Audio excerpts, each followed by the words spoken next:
Tudo bem? Hoje eu quero falar sobre uma parábola muito conhecida por todos.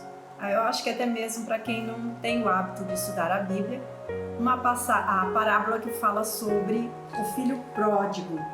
E essa parábola ela está registrada somente no livro de Lucas, que é o livro que ainda estamos estudando alguns assuntos, porque são muitas coisas.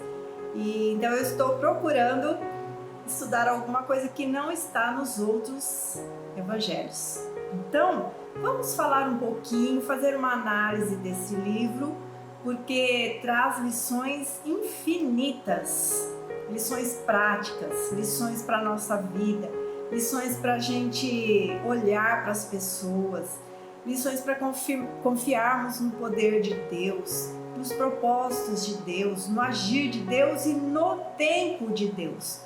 Porque nós vamos combinar que nós somos muito limitados, nós colocamos as coisas, as situações assim dentro de um parâmetro, uma caixinha que é sequencial das coisas que a gente acredita, aceitamos Jesus, tudo tem que dar certinho, família, filhos, enfim, e nem sempre na vida as coisas acontecem assim, né? Nem para os que estão perto de nós e também para tantos que a gente conhece e que vivenciam situações parecidas com esta parábola. Para começar, nós vamos compreender os ensinos de Jesus. Então nós sabemos que uma parábola ela é uma história fictícia para fazer uma analogia de uma verdade. Então ela é contada para trazer um ensinamento, uma verdade espiritual, uma verdade acerca de Deus e das coisas de Deus. Jesus, eu já falei muitas vezes aqui, que ele ensinava muito por parábolas. Aqui no capítulo 15 de Lucas, então, nós vamos ver uma sequência de 3 parábolas, que, na verdade, elas tratam, elas são parábolas diferentes, com teor diferente, porém elas trazem a mesma verdade, ou seja, a importância de algo ou de alguém que se perde. Então nós temos a parábola da ovelha perdida, nós temos a parábola da dracma perdida e nós temos a parábola do filho pródigo. A parábola do filho pródigo, ela é um pouco mais extensa porque ela vai relatar uma história muito interessante até, e nós temos 3 personagens nessa história. Nós temos um pai e 2 filhos, o filho mais velho, o filho mais novo, e dentro de toda essa analogia, tantas coisas podem ser estudadas, tantas revelações podem ser extraídas dessa palavra, mas nós vamos ficar meio que no básico, mas que são verdades muito profundas a respeito do amor de Deus para conosco e do caráter de Deus. A história conta que um certo homem tinha 2 filhos, e aí fala que o mais moço, talvez querendo dizer que o mais moço é que era o mais sonhador, tinha menos juízo, tinha mais sonhos, era menos focado ou preocupado com as tradições familiares. E este filho, então, mais novo, ele quer viver a vida dele, tomar as decisões dele, fazer o que ele quer sair da autoridade deste pai, e ele quer, então, ele quer aquilo que ele acha que ele tem direito, muito embora, enquanto nós sabemos que herança, enquanto o dono da herança é vivo, a herança é dele, não é de mais ninguém, mesmo que ele tenha os filhos, a não ser que em vida ele passe esta herança para os seus filhos e coloque no nome daqueles que ele diz ser seus herdeiros, mas não é o caso aqui. Então este filho mais novo chega e fala para o pai: pai, me dá a parte que me pertence, Então vamos só sem ler o texto, depois vocês confiram lá, Lucas 15, a partir dos versículos 11, tá bom? Então ele pede, E a gente observa algumas coisas aqui que ele quer ter distância da casa do pai, ele quer ir para bem longe. Ele quer sair daquele sistema, talvez de regras, talvez de ter que obedecer, talvez de ter responsabilidades. Ele quer sair daquele sistema. Ele quer ser, vamos dizer assim, suas próprias regras. Ele quer viver como ele acha que ele vai ser mais feliz. Ele quer desfrutar daquilo que estava guardado para um futuro para ele. Ele quer já desfrutar tudo aquilo. Então ele não dá valor para as coisas do pai, né? Ele quis outra coisa assim, que ali o texto não fala que ele era oprimido, que o pai era mau, não. Mas você vê que ele quer uma liberdade, que ele acha que ali junto com o pai ele não tem. Na verdade, essa liberdade ele quer para fazer coisas que talvez o pai e talvez o seu irmão ou a sociedade que ele vivesse o condenasse. E é assim, somos nós, a natureza do homem, a natureza pecaminosa. Ele sempre quer fazer aquilo que ele acha que é bom, que é verdade, e muito mais hoje, nos dias de hoje, as pessoas estão rompendo tradições, rompendo aquilo que nós temos certeza que são coisas boas para a vida. Nós sabemos que são verdades absolutas, mas as pessoas hoje querem esta liberdade, que na verdade não é liberdade, é escravidão. Porque aquilo que você se sujeita também se torna uma escravidão. Então, este filho ele tinha liberdade na casa do pai. Nada no texto mostra que ele era privado de nada, muito pelo contrário. Nós sabemos que o pai dele era um pai rico, porque tinha herança para dar para ele. Era um pai que lhe dava tudo que ele podia, e principalmente nós vamos ver no final da história que este pai tinha muito amor por este filho.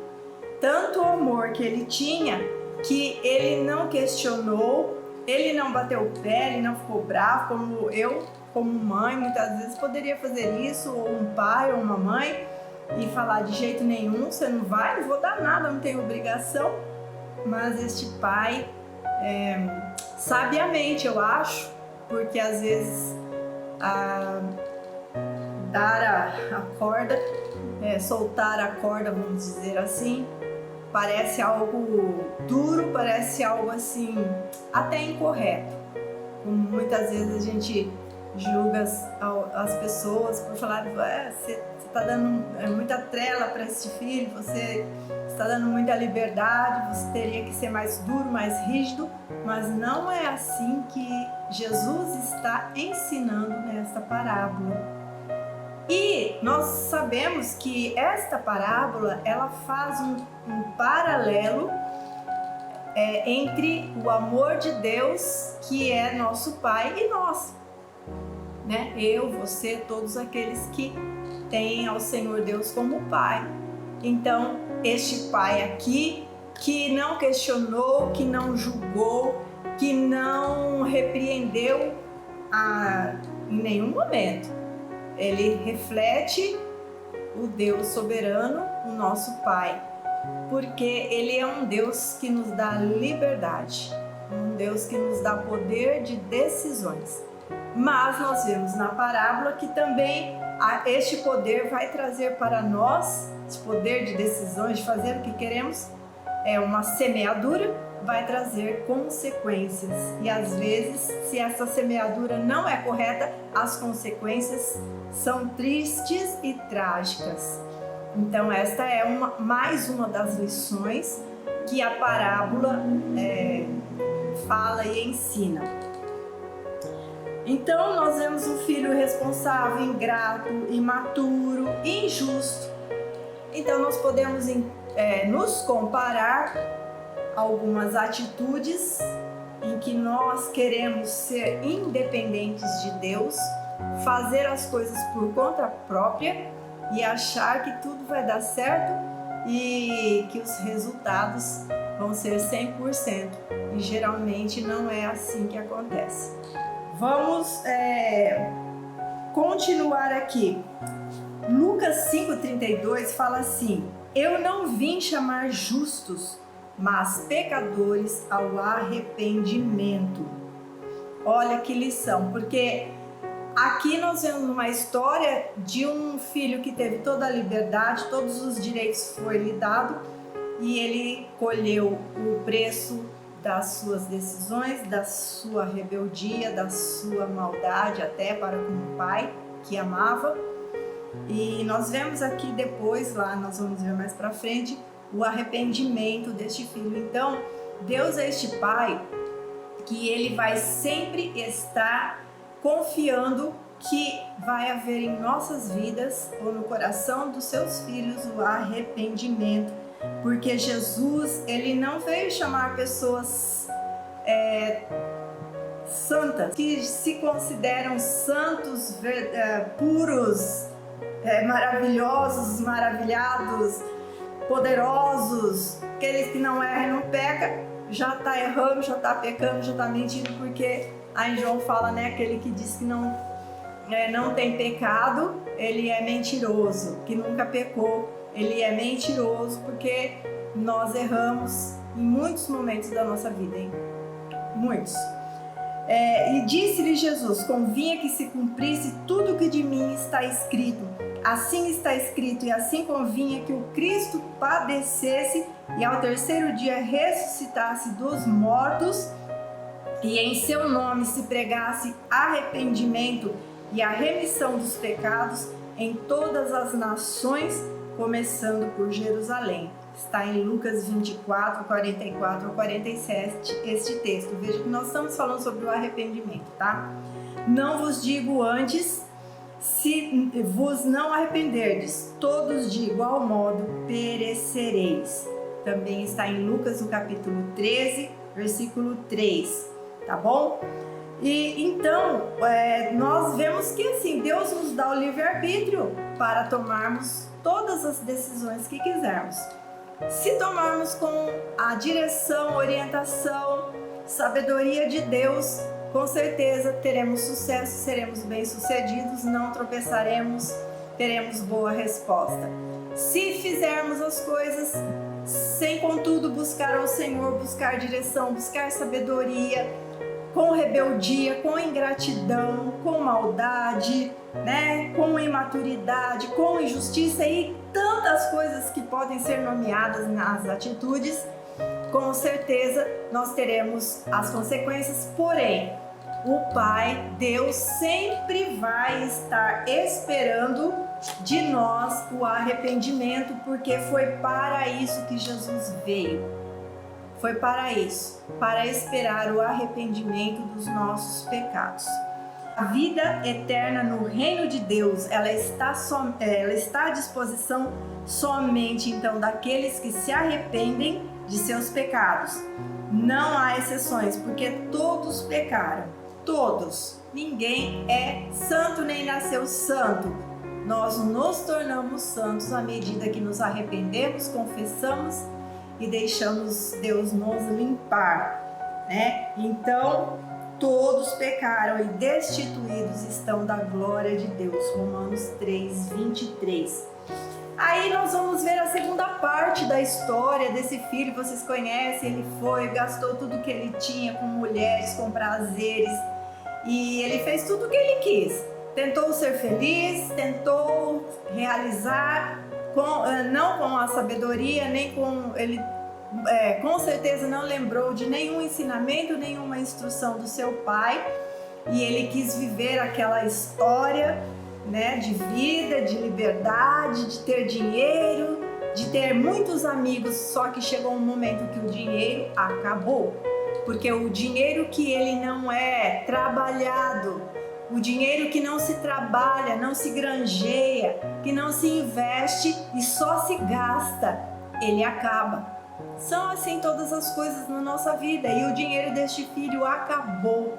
E nós sabemos, e essa é uma verdade clara, objetiva, óbvia, que quando nós estamos bem, cheios de dinheiro, cheios de podendo oferecer para as pessoas muitas coisas, com certeza nós ficamos rodeados, cercados de amigos e de pessoas que nos paparicam, que querem estar conosco, querem estar ao nosso lado, querem desfrutar daquilo que você tem. Mas chegou este momento que então esse dinheiro acabou.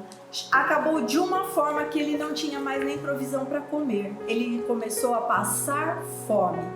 E o texto diz que ele então foi trabalhar cuidando de porcos, que inclusive pela história, dentro do contexto dos judeus, do judaísmo, era um serviço imundo, não era algo próprio, né, para um judeu estar ali trabalhando. E o texto é tão assim forte que fala que ele teve até mesmo vontade de comer a comida, né? Nos textos fala as bolotas dos porcos, tal era a sua forma. Mas aí ele se lembrou, que coisa linda, né? Porque nós temos o Espírito Santo que nos faz lembrar. A palavra de Deus diz que o Espírito Santo de Deus convence o homem da justiça, do juízo e do pecado. Da justiça, que existe a justiça de Deus, do juízo, do pecado, que a pessoa que ela acha que ela não peca, mas o Espírito Santo vai chegar um momento que vai falar para ela: você é pecador e precisa de arrependimento. E do juízo, que um dia nós vamos prestar contas a Deus de todas as nossas ações nesta vida que Ele nos deu e nos deu liberdade para agirmos, tomarmos decisões e vivermos. Então, só que ele, o versículo 17 diz que ele caindo em si, então começou a brotar na mente dele, no coração dele, o fruto do arrependimento. E isso é muito importante para Deus. Isso é uma esperança para todos nós. Isto é algo confortante, reconfortante para todos nós, de sabermos que ou eu ou alguém que eu amo, em algum momento Deus vai tocar-lhe o coração e esta pessoa vai começar a se lembrar daquilo que viu, que viveu, que Deus fez na sua vida, se ela estiver afastada, e ela vai começar a se arrepender, cair em si. E aí é o caminho da volta, aí é o caminho da restauração, é o caminho do resgate, é o caminho da vitória. E ele se lembra então como era a sua vida com o pai. E ele se lembra inclusive que os servos do seu pai, porque o pai era rico, tinha muitos servos, comiam melhor do que ele estava vivendo ali. E o texto fala no versículo 18 e 19 que ele tomou uma decisão de voltar para a casa do pai. Olha que interessante. 3 coisas. Tomou uma decisão. Ele decidiu se humilhar e ele decidiu pedir perdão. Então, o arrependimento envolve decisão, tomada de decisão, né? Tomada de decisão. Humilhar-se, ou seja, reconhecer o seu erro, o seu pecado e pedir perdão pelos seus erros e pelo seu pecado. E aí tem a volta, né? A gente sabe que ele voltou lá murcho, com a cabeça baixa. E o texto fala que o seu pai de longe o viu. E a gente tem uma ideia assim tão linda desse pai, que é uma parábola e que essa parábola fala do pai eterno. Mas nessa parábola eu fico imaginando como se fosse uma história verdadeira de um pai. E quantas histórias verdadeiras como este pai realmente existiram e existem.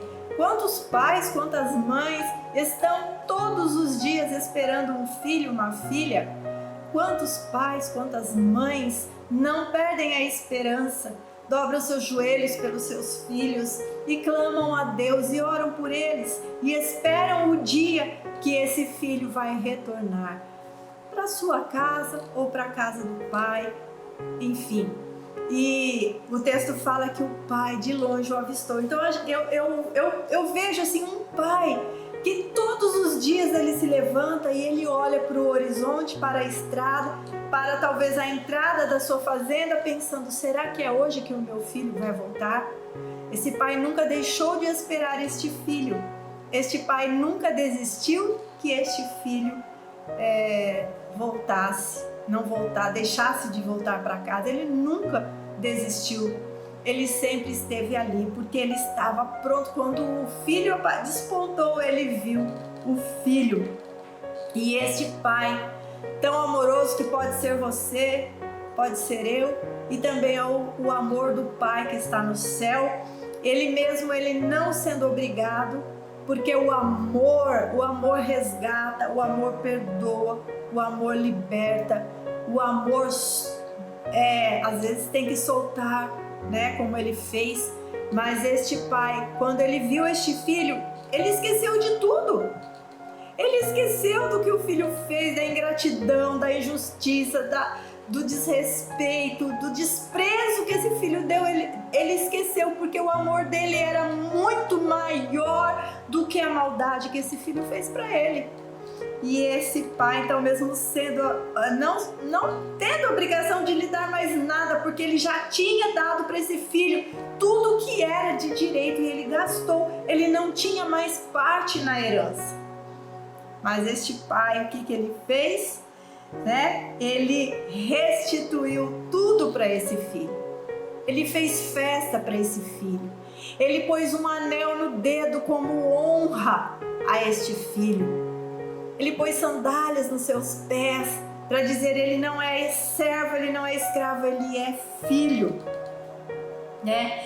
E ele mandou matar bois para fazer uma grande festa, né, para este filho, porque ele se alegrou. E é assim que Deus é para com você, para comigo e para com todos aqueles que hoje estejam distante dele. Deus não está lá, vai castigar. Não, cada um colhe consequências da sua própria vida, decisão. As coisas que aconteceram àquele filho, em nenhum momento o texto fala é retaliação de Deus, é castigo de Deus, em nenhum momento. Quem está ensinando essa parábola é Jesus. Em nenhum momento fala que, né, o pai foi algoz desse filho, o pai ficou lá. Vai ver, a hora que ele não tiver mais nada, ele vai voltar, ele vai se arrepender.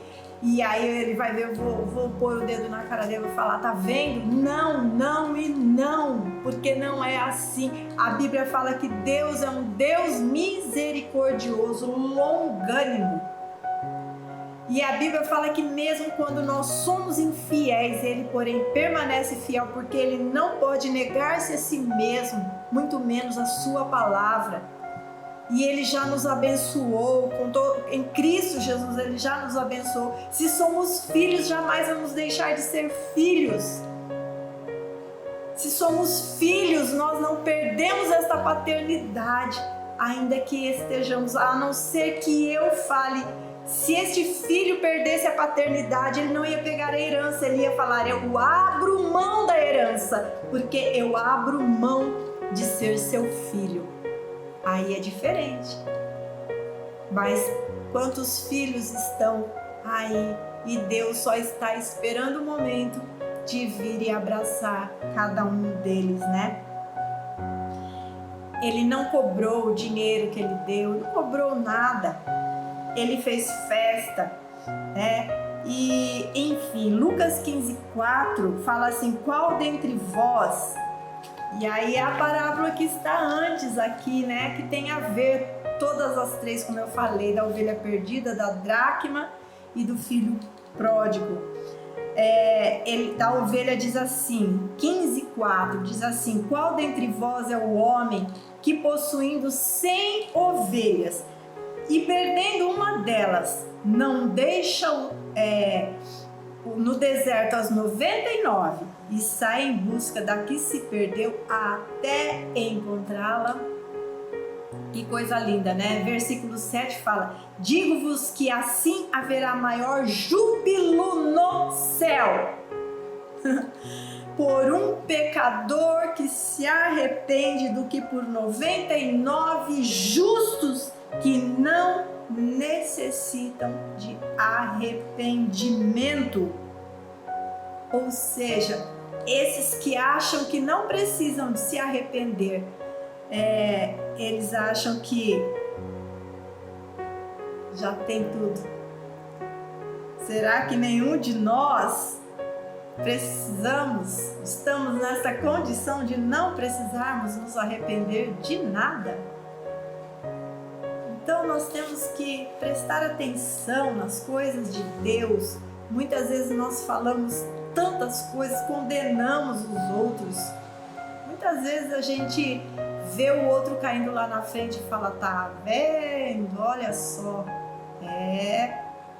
E o que ele fez, tá pagando, tá colhendo. Tá colhendo, é uma colheita, mas é uma colheita da vida que ele mesmo plantou, daquilo que ele plantou. Não é Deus que está jogando raio na cabeça das pessoas, não. O pai aqui, ele estava olhando para o horizonte, esperando o filho voltar.